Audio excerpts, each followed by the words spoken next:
Imagine relying on a dozen different software programs to run your business, none of which are connected, and each one more expensive and more complicated than the last. It can be pretty stressful.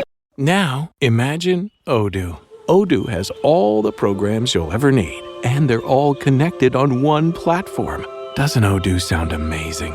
Let Odoo harmonize your business with simple, efficient software that can handle everything for a fraction of the price. Sign up today at odoo.com. That's ODOO.com. Hello, Typology Tribe. Ian Morgan Cron here once again on the podcast where we explore the mystery of the human personality and the human adventure through the lens of the Enneagram. I'm coming to you today from the San Jose Hotel on South Congress Street in Austin, Texas, where I am en route from San Miguel de Allende, Mexico, back home to our new place in Nashville, Tennessee. I'm joined by my friend, as always, Anthony Skinner. Anthony? On the road again. I just can't wait to get on the road again. You know, if you're going to see Willie anywhere, it might be on the streets of Austin, Texas. In Austin, Texas.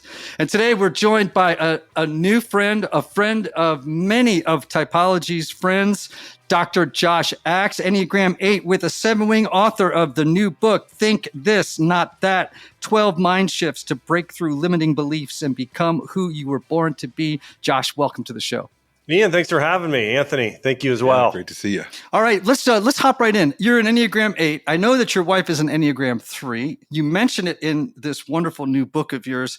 And I want to just hear, how did you learn about it? And I want to know the difference, if any, that it's made in your life. Yeah, I'm trying to remember how I heard about it. Now, we took the test probably 5-6 years ago. My guess would be in 2018 or 19. We have taken a lot of personality profile tests, whether it be the Big Five. I've taken that, DISC, Strength Finders, many of the others, and like doing these tests. But to me, the Enneagram was one of the most accurate and spot on. That Chelsea and I like talking about this because we want to get to know each other. As married couples, it's like, hey, let's figure out what makes you tick and how I can better serve you and love you and build a stronger relationship. And I actually want to say it's potentially, I have a friend, he's a doc, his name is Dr. Christopher Motley, and he's actually done some work with Enneagram, with the way he works with his patients. And so I want to say it was Dr. Chris that had first told us about it when we really early on in meeting him, and then we took the quiz right after. Great. And you are an Enneagram 8, the Challenger. So I just did a corporate 2-day workshop last week here in the States. And it was a room filled with Enneagram 8s, man. And I'll tell you, the energy was 240 volts for 40. I was exhausted, Josh, because, Enneagram 8s, the word that I've kept going through my mind was they are appetitive. They have an appetite for life that is just insatiable. And that can be great. It can be also, as you know, too much of a good thing becomes a bad thing. Yeah.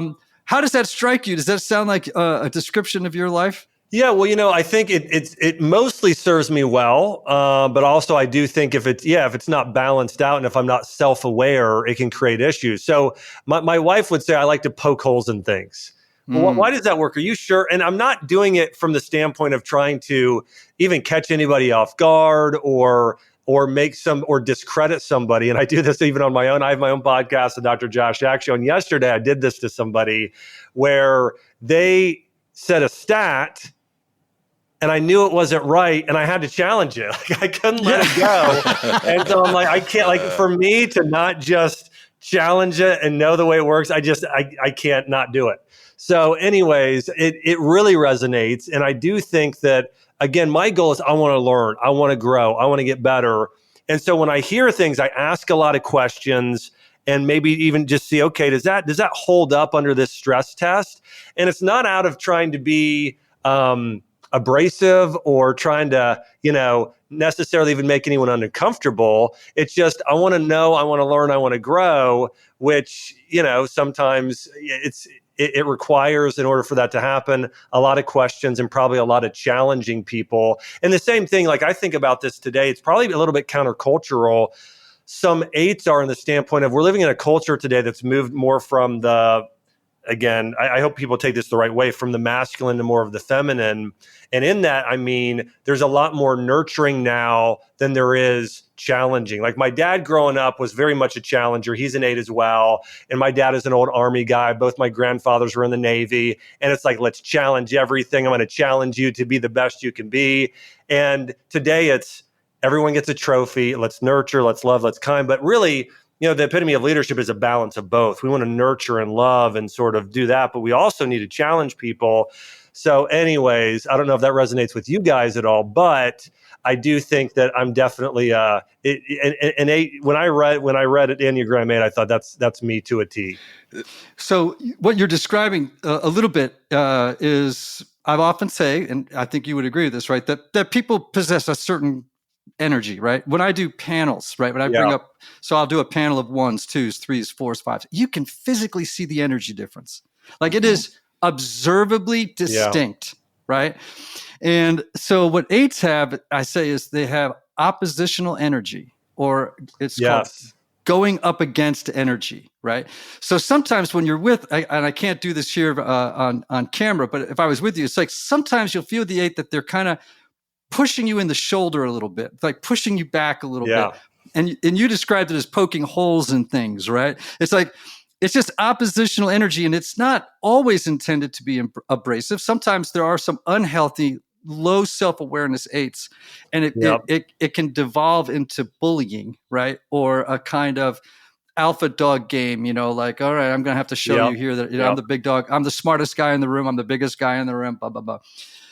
One of the things that probably really helps you is you're a 7 wing. And so I'm watching your affect as you're speaking here on camera. And your affect is so inviting and so friendly. Your smile is so winsome that you probably get away with a lot of this oppositional energy as being more friendly and engaging than threatening and intimidating. Well, can I tell you, I have a friend that works for me. He's an executive, and he's constantly telling me, I could never get away with saying that. Like I'll say things and explain things and whatever. He's like, you can't. I could never get away with that. And so, anyways, I think that's true. And I think like my mindset is very much when I'm around anybody is how can I help them grow and get better? And that tends to be a little bit of encouraging and nourishing, but it also tends to be you're called to be more, and I'm going to challenge you to become more. And so that's very much sort of what lives within my mind all the time. All right. I'm glad you used the word mindset, because I want to talk about the mindset of 8s, but I want to first kind of pull the lens back a little bit, because mindset in the business world, where I do spend so much time, is a big buzzword right now, right? Like, what's the mindset of the team? What's the mindset of the culture, et cetera, et cetera. I want you to just, in as succinct a way as possible, define the word mindset before we dive into the topic. Well, the way that I think about mindset is basically your core beliefs about a particular area that culminate together. So let me give you an example. If I have a mindset about success, okay, well, what is a successful person? I think there are going to be several beliefs that make up my general mindset about what success truly is. So it might be, now let me talk about conventionally. The mindset of success might generally be, well, hey, I've got a lot of money, I've got a lot of fame, I've got a lot of influence.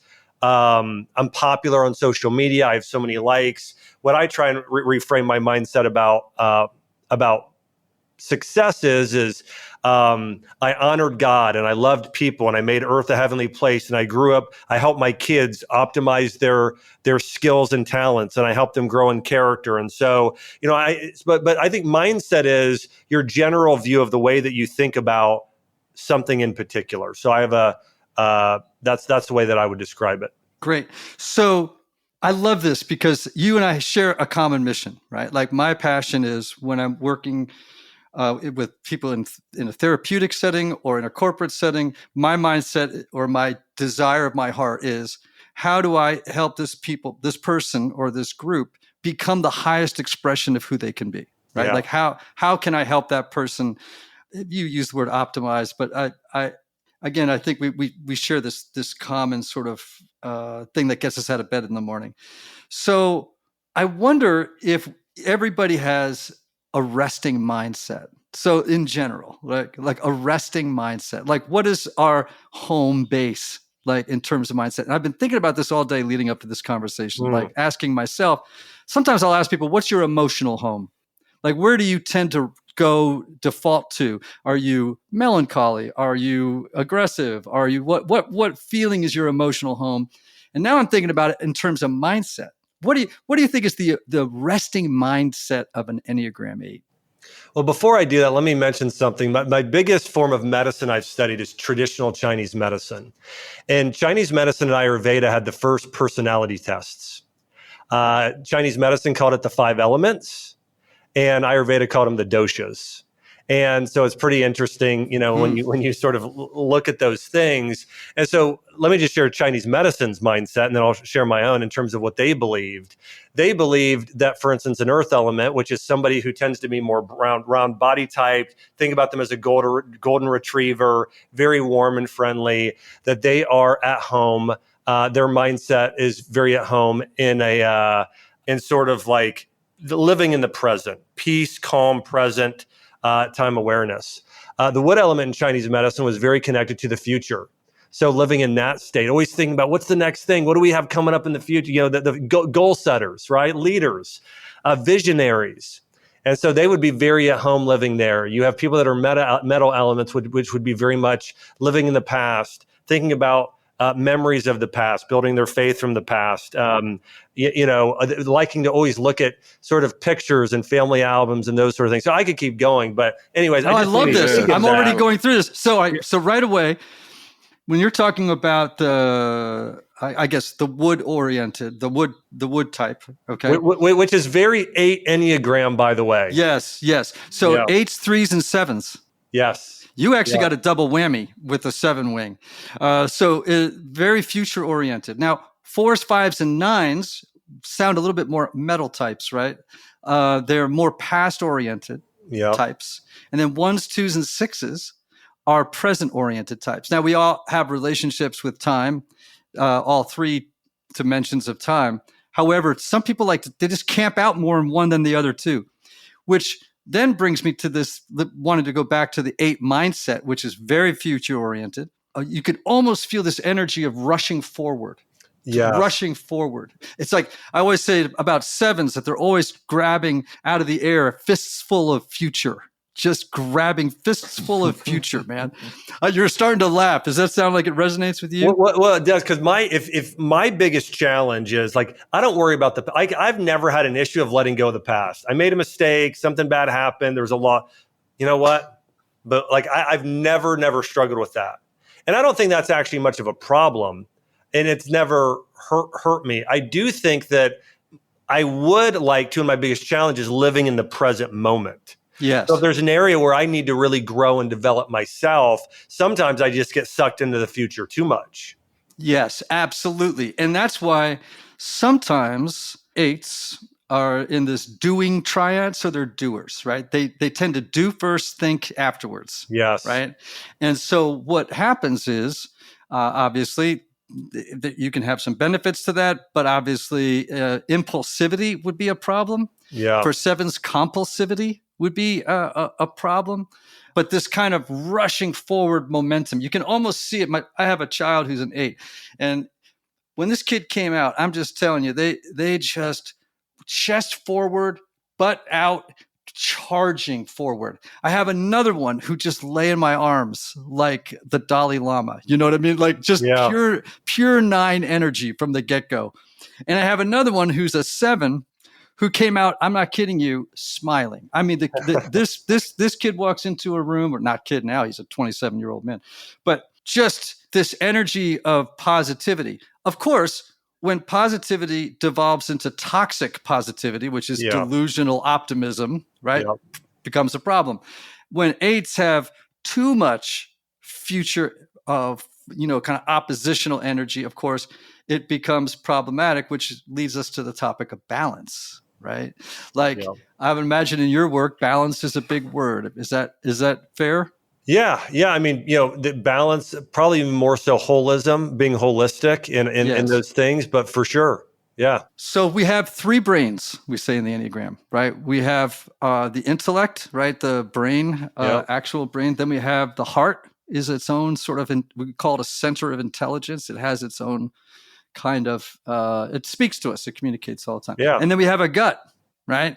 And our gut tells us stuff all the time. And the problem is for, let's say, 8s are in what we call the gut triad, 8, 9s, and 1s. And so you rely very heavily on your gut. Yeah, that'd be right? true.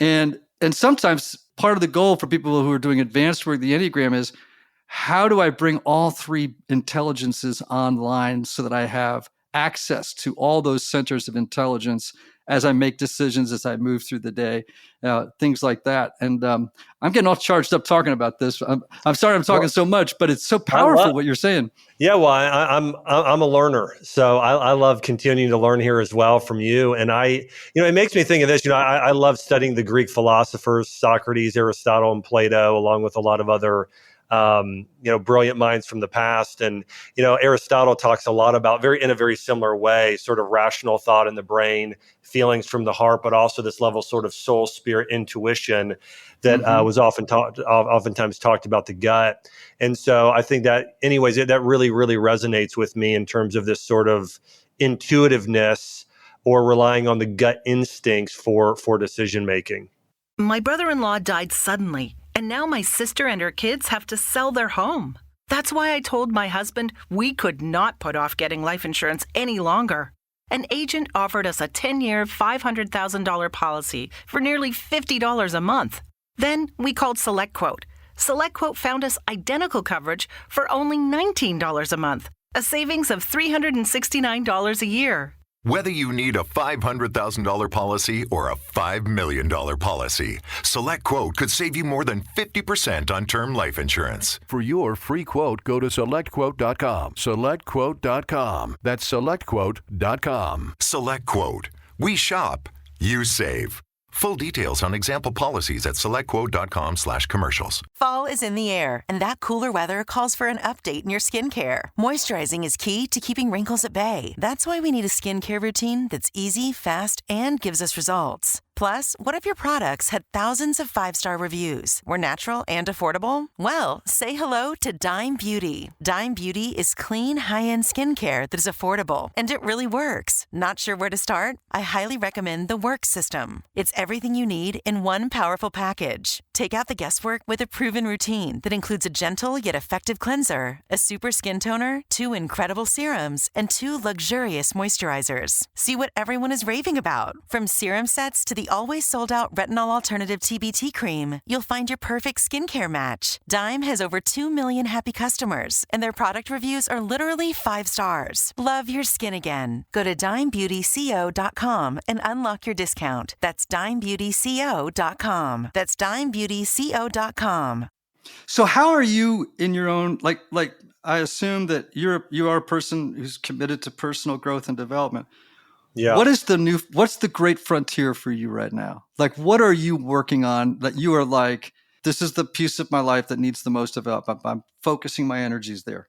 Now, you're saying for my own development or for what I teach? For your personal development. Yeah. Gosh, I have so much. So, well, I would say that I am always very conscious of, I want to be growing in multiple areas of life. And so I think that's always the balance. That's always the challenge is that, like for instance, I have a lot of loves. I love learning and growing spiritually, spending time reading the Bible, spiritual growth books, learning about both Christianity and Judaism. So really growing in my faith in that way.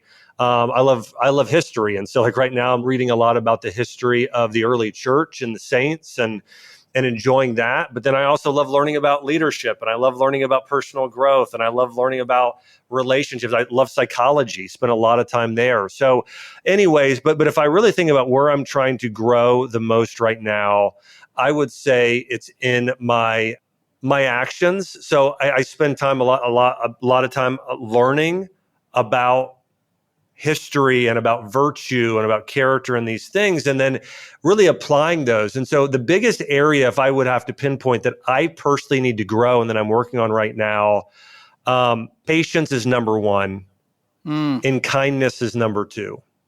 Now, I think I'm very loving and I think I'm very compassionate, but my natural tendency is to be very, and again, you're going to say, well, duh, you're an 8. but my natural tendency is to be very direct.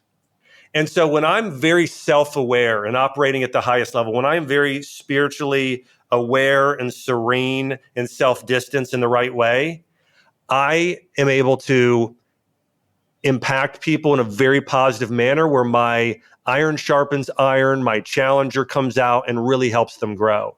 But if I would get too tired, or if I would get unaware, or if I rush, that's the biggest thing, again, with not being patient. That's why that's number one. My number one thing is patience. If I am patient, I feel like everything else falls into place. My character, my love, all the things and how I influence anybody. But if I get impatient and move too quickly, I'm direct and tell the truth without doing it with love or without doing it with kindness. And that's where it could rub somebody the wrong way. And so that's, for me, if I'm trying to grow in one area, and the greatest area I've perceived, even just generally speaking, in the history of myself as a person, it's by far the number one area I need to grow is patience. Because if that falls into place, I feel like all the other virtues for myself tend to be more, just to tend to fall in line more. Seems like a part of that would be slowing down to be in the present as well, right? It kind of feels like that. But yeah. Yes, absolutely. Yeah. Absolutely.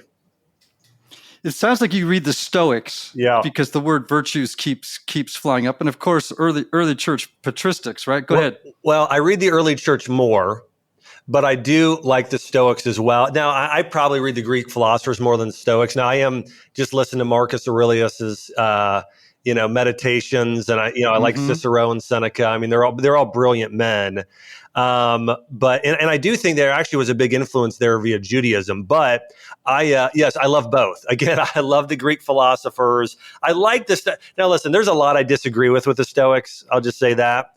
But I do think there's a lot they get right. Here's the thing. I feel like they're missing the other half. Like if we study virtue, they had the 4 virtues. I'll just give the English versions: wisdom, courage, justice, and self-control, essentially. But then you have the 3 divine virtues that are talked about, or the heavenly virtues in the Bible, which are faith, hope, and love. And so those, by the Catholic Church and Orthodox Church later on, were called the 7 heavenly or the 7 divine virtues.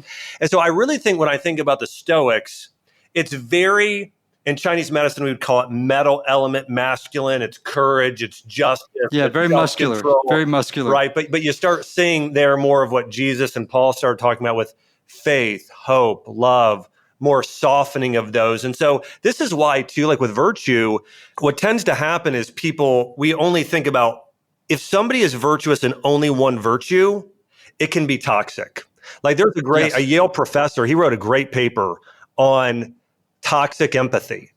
And basically, if you feel really bad for, you're just feeling bad for people all the time, and so you'll just give them what they want, it's not actually doing what's best for them, versus if you couple empathy with wisdom and justice, or even compassion, which he calls really a higher virtue, which is really what's referenced in the Bible. It's a very different thing. So I'm probably getting off track here, but my point is, I like the Stoics, but I probably prefer the Greek philosophers and the saints a little bit, definitely more. So here's why this is so important for our folks, right? Because obviously our folks are people who are interested in self-development, developing higher levels of self-awareness so they can move through the world with more emotional intelligence, a greater sense of compassion and awareness of what's going on, that they can monitor and self-regulate their internal world in really good ways, knowing their types, all that. It seems to me that what you're describing is something that I aspire to, which is, how do I have a growing rota of virtues such that one is always correcting the excesses of the others? Right. So I don't want to be empathic to the point that, as the Buddhists would say, idiot compassion is what they called it. Right. Like when you just give a pass to everything, it's just like idiot compassion. Right. And so we need justice. Right. And I need all these different virtues to work together in such a way that not any of them gets out of the pen. Right. And runs too hard. Right. And it'd be a really fun exercise one day, Anthony, to sit and talk about virtues as we talk about them in the Enneagram and each of our different types, and how they can tap into the energies and the dynamism of all the virtues so that they're correcting each other all the time, be good. self-correcting. And, All right, the mindset of the eight. I mean, I think that would be a great topic. I'm thinking about one of my best friends who's an Enneagram 9. I mean, he just exudes compassion and love and kindness and generosity. And it's just, as a 9, it's natural to him. Where for me, probably courage and some of the others are more, self-discipline. Some of those are probably a little bit more natural. But yeah, that would be interesting.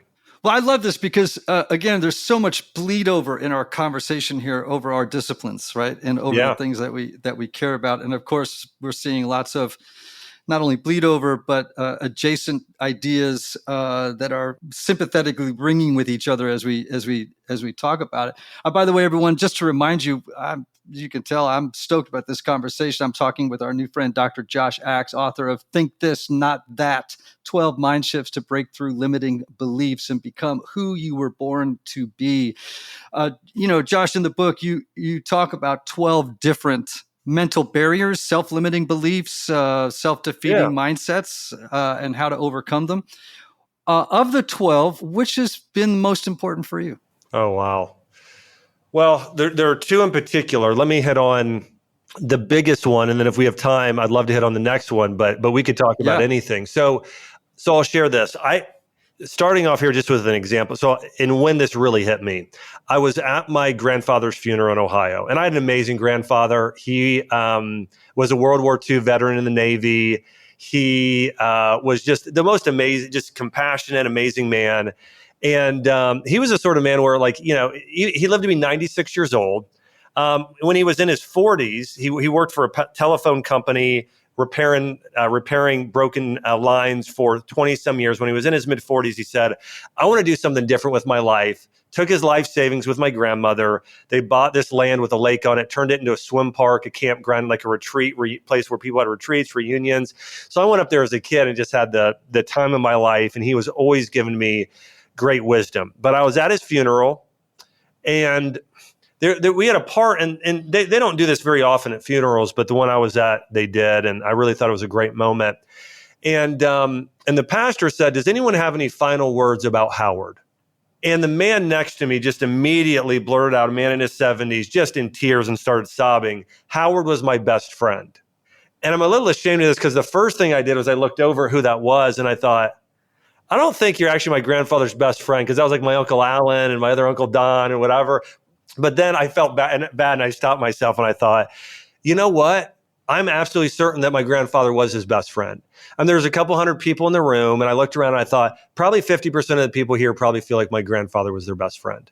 And I realized something at that time in terms of success. I realized my grandfather had very little money, but he lived an unbelievably impactful life. Like going around, then after that man said something, somebody else said, Howard saved my marriage. Howard led me to God. Howard, literally saved my life. I mean, everybody was sharing these stories. And when I was a kid, just as an example, my grandfather volunteered to go to the hospital via this church he was a part of once a week.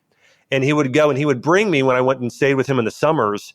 And he would go, he'd bring them find out what their favorite meal was, bring it to them, put his hand on them in the hospital bed, talk with them, pray for them. And to me, it was like, it was just volunteering his time, but it was such an incredibly impactful thing. And so I started thinking about, okay, how am I living my life now? And I realized, okay, I'm trying to write a best-selling book. This was years ago. This is probably 8 years ago. I was writing my first book. And I was, I had a big clinic, and I was trying to, grow my social following, all these things. And I realized, my grandfather never in his life was really focused on achieving something. He didn't have this sort of accomplishing mindset. He was always focused on who he was becoming. I mean, he was just very focused on, I want to be like Christ. I want to be like Mother Teresa. I want to be like Mark. I just want to be, he wanted to be a grateful, generous, compassionate person. And I started thinking about a person just years before that I had idolized, a man named Lance Armstrong. And, in college, I was a triathlete.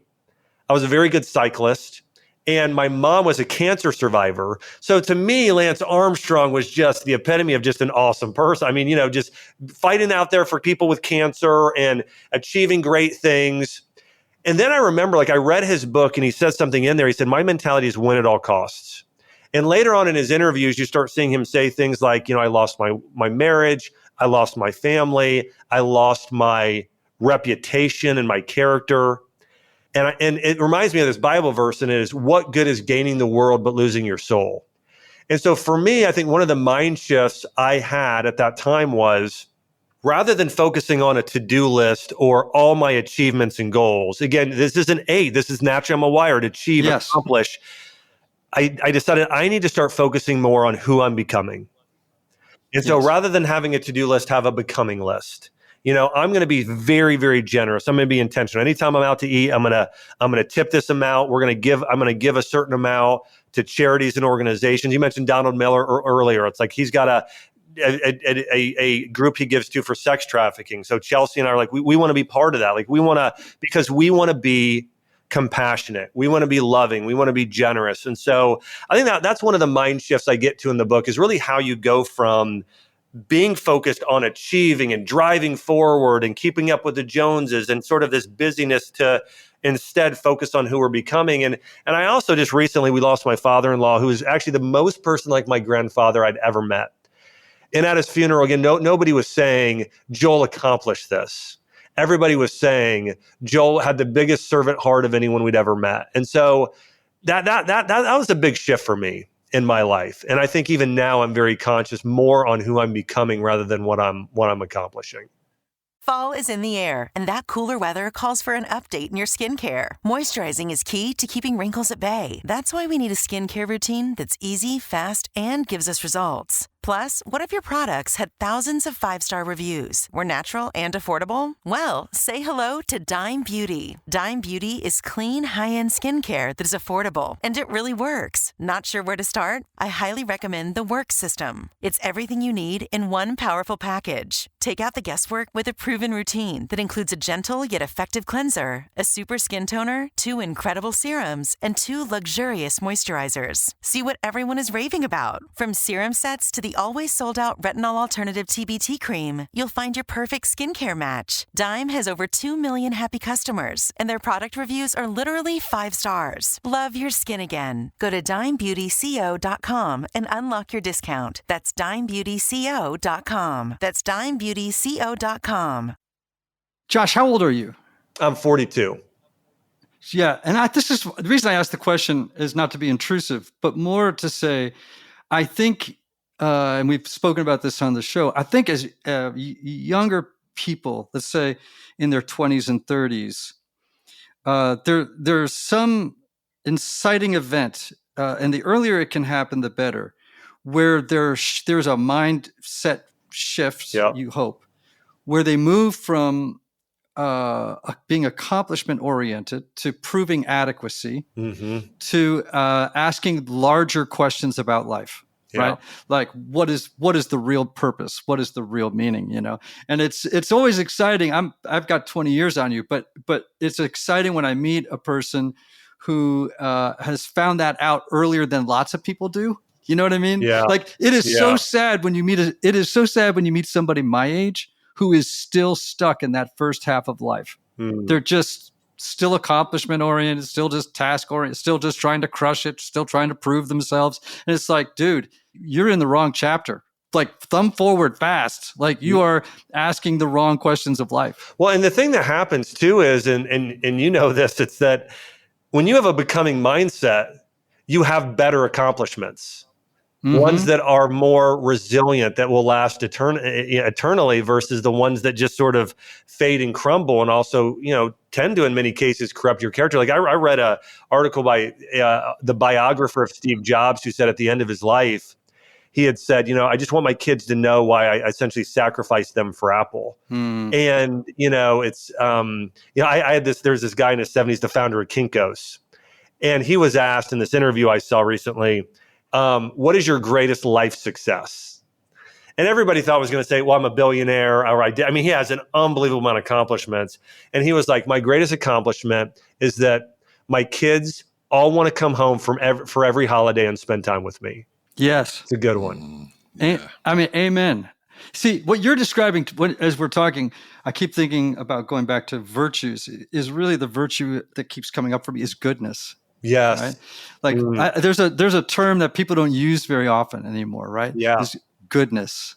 What does it mean to become a person who manifests the virtue of goodness? And this idea of cultivating a heart that is good, not goody goody, not, but I mean in its highest sense of the word. I love that, and I love that you're aiming for it. Well, I going back to the Greek philosophers, Aristotle, he talked about this. They use the word the sunum bonum, and then Thomas Aquinas later said Yes. it's willing the good of the other. It's like Yes. there's this scene I love. I don't know if you're Lord of the Rings fans. I'm gonna, Oh my I'm gosh. gonna expose my nerdness. But I am a just, huge Lord of the Rings fan. And there's this scene that I think epitomizes, and a character that epitomizes goodness in the movie, and it's Samwise Gamgee. And there's a scene at the very end of the movie where Frodo has the ring, which actually is symbolic of vices. Okay. You think about what does it do to him?